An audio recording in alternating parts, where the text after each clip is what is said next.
And we start today with news out of our New York newsroom with Chris Spargo. Chris, what's happening? Jesse, Roseanne Barr is not going away quietly. After saying she was leaving Twitter on Tuesday, Roseanne Barr returned to the social media platform last night, shortly after the cancellation of her show. She then attempted to put the blame on her racist tweet on the drug Ambien, explaining it was 2 in the morning and she'd been tweeting on the sleeping pill when she wrote the racist remark about Valerie Jarrett. She also said that she believed Jarrett was white at the time.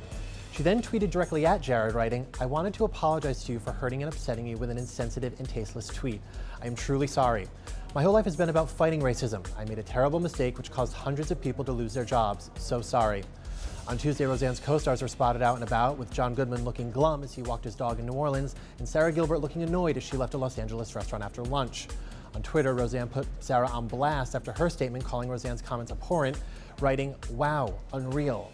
Roseanne had more to say about co-star Michael Fishman, who plays her son in the show and the father of a black girl in the reboot.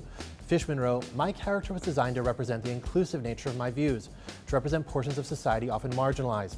In this moment, it is important to be clear. We must stand up against bias, hatred, bigotry, and ignorance to make society a better place for all." Roseanne did not like that one bit and responded by lashing out at him, saying he was throwing her under the bus and writing, "I created the platform and you know it." We'll continue to follow this story. Chris Spargo, thanks.